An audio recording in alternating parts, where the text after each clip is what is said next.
Assalamualaikum warahmatullahi wabarakatuh dan salam sejahtera kepada semua pelajar dan pendengar. Kali ini kita akan membincangkan pula mengenai the normal probability distribution, the normal formula dan juga application dia. Baik, kita lihat handout ini. Di dalam normal probability distribution, berikut adalah tandaan dia ya. So X, which is the random variable, N stand for normal. Lepas tu kita ada dalam bracket ini mu dan juga sigma squared. So mu ni adalah mean dan sigma squared ini adalah variance. Okey, so jadi cumanya kena berhati-hati. Kita sebenarnya di dalam normal probability distribution, kalau kita nak linkkan dengan formula di dalam application yang ini kalau kita lihat bahagian ini adalah formula bagaimana kita nak standardizekan daripada X kepada Z. Z itu stand for normal lah, right? Somehow kita kena kena tukarkan lah ya. Ini di dalam application ya. So jadi kalau kita perhatikan di dalam formula ini, X ini datang daripada sini, mu ini datang daripada mungkin soalan, iaitu mean dia.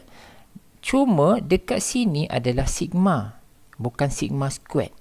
So kena berhati-hati jika kita diberi satu-satu soalan, lihat betul-betul soalan tersebut sama ada dia beri variant ke ataupun dia beri STD, standard deviation. Sebab yang kita perlukan adalah standard deviation. Yang ini sigma ni population standard deviation. So kalau kita soalan tu diberi variant, tukar cepat-cepat ke standard deviation. Hanya perlu square rootkan variant ini sahaja untuk mendapatkan sigma. Boleh? Okey, ini adalah introduction mengenai normal probability distribution dan ini pula nanti kita akan gunakan di dalam application where kita akan tukarkan info yang ada X ini kepada Z. Dan macam mana kita nak tukar? Kita akan menggunakan rumus ini. Z sama dengan X tolak mu over sigma. Okey, now kita pergi kepada satu perkara pokok yang saya boleh katakan yang paling penting. For all cases, we are looking for the area to the left. Baik, saya nak take note sedikit dekat sini. Ada buku dia yang mempunyai approach, dia nak mencari area itu from the right. Ada buku dia bila nak mencari area itu, they are looking the area to the left. Dia bergantung kepada buku rujukan yang kita guna, tetapi kedua-duanya akan memberikan jawapan yang sama. Okey, so jadi dalam modul ini kita akan menggunakan area to the left sebab dia akan disesuaikan dengan table dia sendiri. Sebab kita ada dia sama macam binomial, sama macam Poisson dan sebagainya. Untuk normal pun ada table for normal distribution. Jadi apabila kita nak mencari area to the left, table dia lain kalau kita nak comparekan dengan area to the right. So jadi berhati-hati jika kita membaca mana-mana rujukan, tengok dulu approach penulis buku tersebut, dia from the right ke ataupun from the left. Okay, so untuk kita akan mempertimbangkan to the left. Jadi kita ada table for normal. Nanti saya akan terangkan macam mana kita nak mendapatkan untuk membaca table ini. Baik, sekarang ni kita lihat beberapa contoh yang saya nak terangkan kepada pelajar bagaimana kita hendak melihat secara visual dan juga macam mana kita nak kira nak menggunakan table normal ini. Baik, contoh pertama. Contoh ni ya. So katakan kita dah dapat Z. Kita dah standardizekan daripada X kepada Z ya by using the formula. Katakan macam tu. So now kita kita mempunyai probability Z less than 2.06. Jadi kalau based on yang ini, yang saya sebutkan tadi, we are looking for the area to the left. Jadi, to the left ini, kita akan highlightkan the inequality less than. Kurang daripada. Ya? Yang ni yang kurang daripada. Yang maksud dia, jika kita ada tandaan less than, maka kita terus boleh lihat table normal. Tetapi jika dia greater than, maka kita kena buat sedikit pengubahsuaian. Kita tak boleh tengok terus table normal ya, jika tanda dia greater than. Yang less than sahaja yang kita boleh terus tengok normal table. Boleh? Baik. Dalam contoh pertama, jelas kita mempunyai tandaan less than.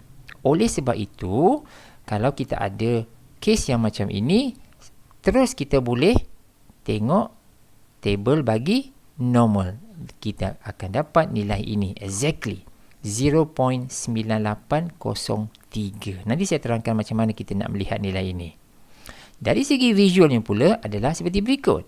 Kita ada 2.06, di sini 2.06, dan kita ada less than, maka area yang kita nak cari adalah yang ini. Jadi untuk mendapatkan ini, dia memang dah di sebelah kiri kan. Jadi cerita dia senang. This is the basic graph.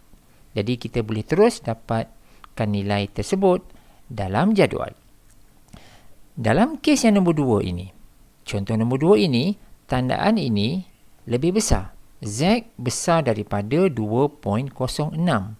Oleh sebab itu, kita tak boleh terus ambil terus pergi ke normal table dan dapatkan jawapan. Tak boleh macam tu. Sebab tandaan ini lebih besar. Dia perlu lebih kecil. Dalam hal ini, cuba kita lakarkan sedikit. Jika kita ada graf ini dan kita ada 2.06 di sini, kita ada Z lebih besar daripada 2.06. Yang ini kan? Yang warna biru ni kan? Ini adalah soalan. Tetapi kita lebih berminat graf di sebelah luas di sebelah kiri. So macam mana kita nak dapatkan luas di sebelah kiri? Sebab ini adalah luas di sebelah kanan. Kita tak nak di sebelah kanan, kita nak di sebelah kiri. Jadi in order to obtain this area adalah kita kena 1 tolak probability Z less than 2.06. Kita kena buat macam tu. Baru kita dapat luas di sebelah sini. Dan kita perhatikan sekarang, apabila kita dah convertkan daripada sini pergi sini, kita perhatikan tandaan ini telah pun less than kan. Jadi from here, kita dah boleh dapat nilai tersebut melalui table normal. Tandaan T bulat dekat sini bermaksud dah boleh tengok table. Boleh ya? So maknanya 1 tolak 1 nilai kat sini. Dari table so itu adalah cara dia. Contoh seterusnya, kita ada yang ini. Z less than negative 2.06. Okey, yang ini. Cuba kita letak negatif 2.06 tu dekat mana terlebih dahulu. Dekat sini, betul? Di sini kan? So, kita nak mencari area ni di sebelah kiri ini. Kita lihat pula tandaan dia. Adakah dia lebih kecil? Ya, lebih kecil. Oleh sebab itu, daripada sini, kita dah boleh terus lihat table normal. Ya, terus dapat jawapan. Cuma saya nak memberikan sedikit kesetaraan. Yang ini sebenarnya kita juga boleh menulis sebagai ini. Sama dengan 1 tolak probability Z less than 2.06. Sebab kalau kita nak mencari luas yang ini, sebenarnya samalah kita nak mencari luas yang ini, betul tak? Dan luas yang ini, kita dah tahu yang ini. Nampak? Jadi kita boleh hubung kaitkan. Contoh yang ini, kita dah belajar. Contoh yang ini pula, sebenarnya kalau kita nak lihat kesetaraan dia, sama dengan 1 tolak probability Z less than 2.06. Kita nak cari ini, tetapi luas ini sebenarnya setara dengan ini. So, jadi sebenarnya benda ni sama. Okey, luas ni sama sebenarnya. Itu yang saya maksudkan. Boleh? Okey, contoh yang keempat. Contoh keempat ini, Z lebih besar daripada negatif 2.06. Jadi, tandaan dekat sini lebih besar. Bila lebih besar, kita tak boleh terus tengok jadual normal. Cuma, kita lakarkan terlebih dahulu. Jika kita lakarkan terlebih dahulu, kita akan nampak. Negatif 2.06 adalah dekat sini. Okey? Dan luas yang ini kan dalam soalan kan? Luas yang ini sebenarnya sama dengan luas yang ini. Yang saya gerakkan mouse ni, sama dengan luas yang ini. Jadi, oleh sebab dia sama, maka saya boleh buat penulisan dia sebagai sama dengan probability Z less than 2.06. Nampak tak? Okey, so kita kena melihat dalam aspek yang macam tu. Ada benda yang boleh, ada benda yang tak boleh. Kalau yang tak boleh terus tengok jadual, fikir balik, mungkin kita dengan sedikit lakaran ringkas macam ni, kita dah boleh nampak. Boleh ya? So, take note dekat sini. Ini adalah yang core dia. 1, 2, 3, 4. So, kalau kita faham betul-betul yang ini, kita boleh play around dengan benda-benda lain.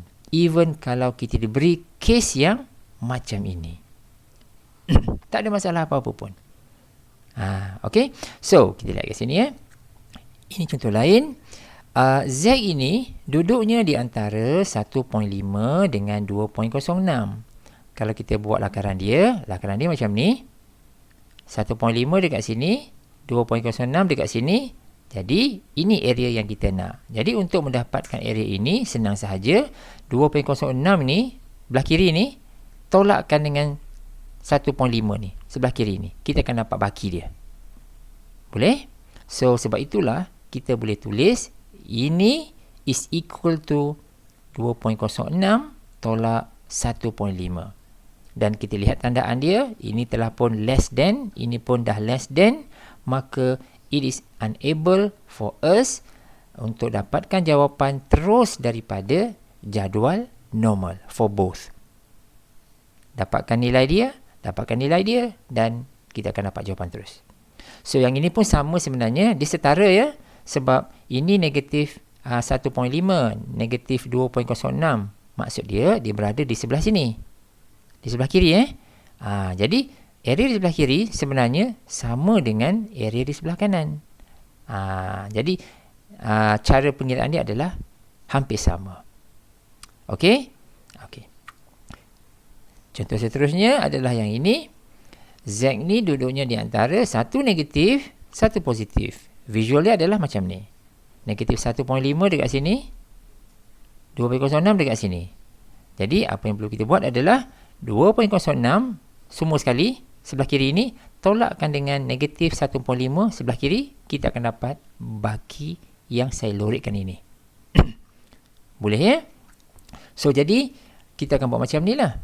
2.06 tolak negatif 0.15. Boleh? So, ini ya.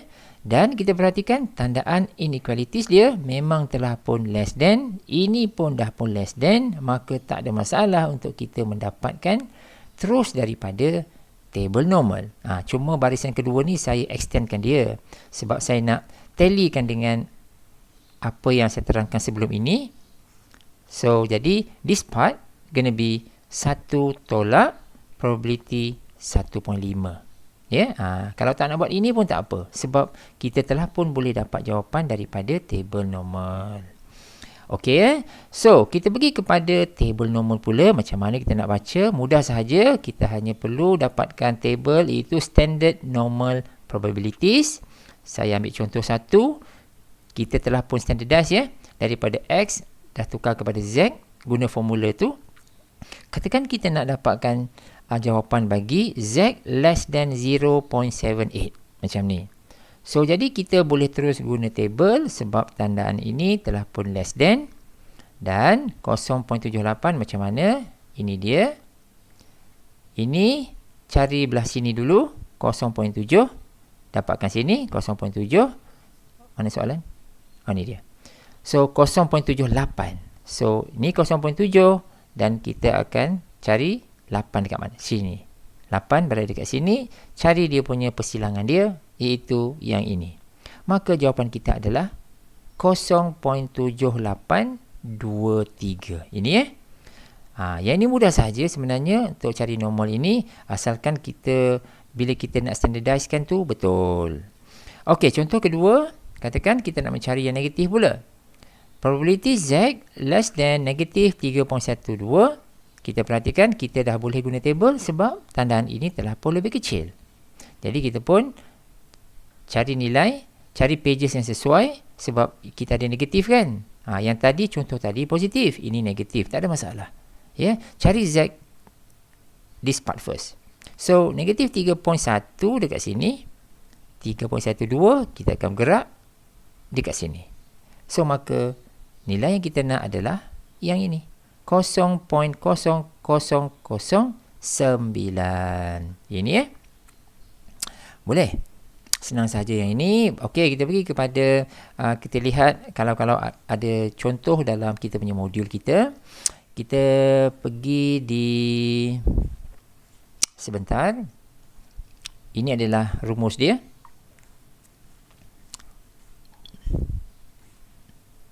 Okey, ini apa? Okey, contoh ni, find the area to the left of Z equal to 2.06. Dia kata area to the left. Maksud dekat sini, area to the left, ini akan indicate the inequalities. Area to the left bermaksud dia adalah lebih kecil. Boleh ya? Ayat dekat sini, area to the left bermaksud dia indicate the inequality, the inequality sign. Yang ini, tandaan ini. Less than. Jadi, kita dapat probability Z less than 2.06. Kita boleh terus tengok daripada table. Sebab tandaan ini dah cantik dah. Ya? Ini contoh pertama. Contoh kedua, dia kata apa? Dia kata find the area to the right of Z.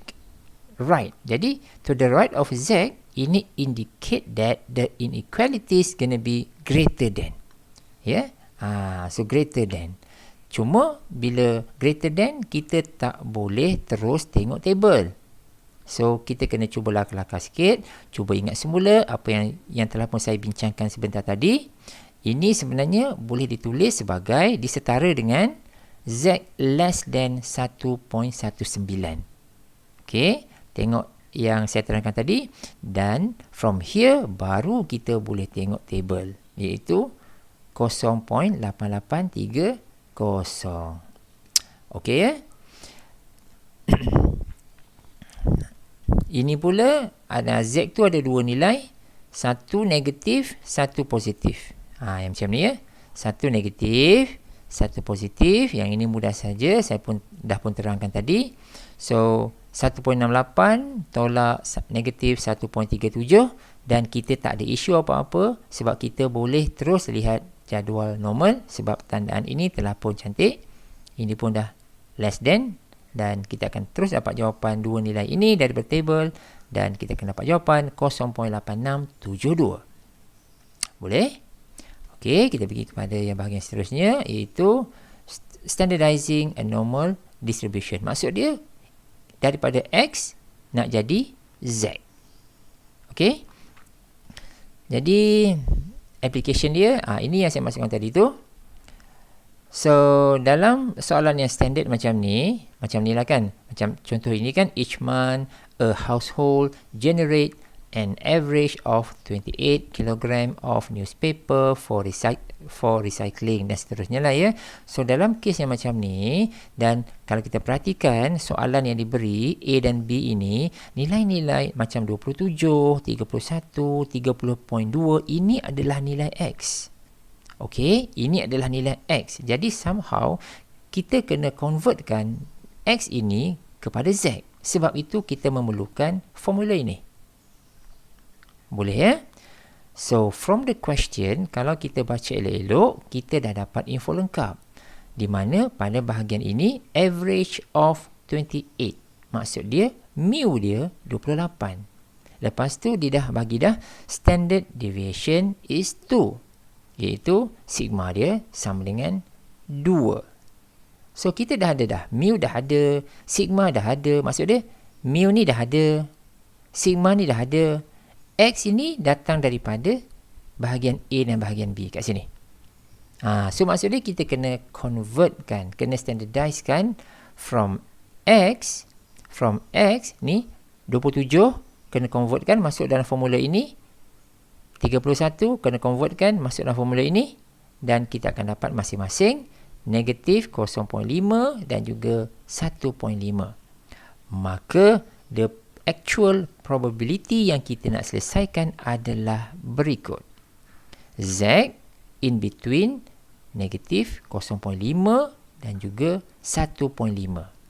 Okey, so saya tak teruskan yang ini. So ingat semula apa yang telah saya bincangkan sebelum ini dan kita pasti boleh buat. Okey, dan yang bahagian B pula sama seperti bahagian A, kita ada 30.2, substitute dalam formula ini, convertkan siap-siap dan kita dapat 1.1 sebenarnya nilai Z tersebut, normal dia. Jadi our actual probability yang kita nak cari adalah ini, Z greater than 1.1, sebab dia kata more than 30.2 ataupun more than 11.1. Jadi ingat semula macam mana kita nak buat ini, dan kalau perlu kita nak cari dia punya kesetaraan, kita perlu cari. Yang paling penting adalah tandaan ini mesti less than, baru kita boleh terus tengok jadual normal. Okay guys, so saya rasa sampai sini dulu untuk teaching video kali ini. Kita sambung dalam teaching video yang akan datang. Thanks for watching. See you in the next video.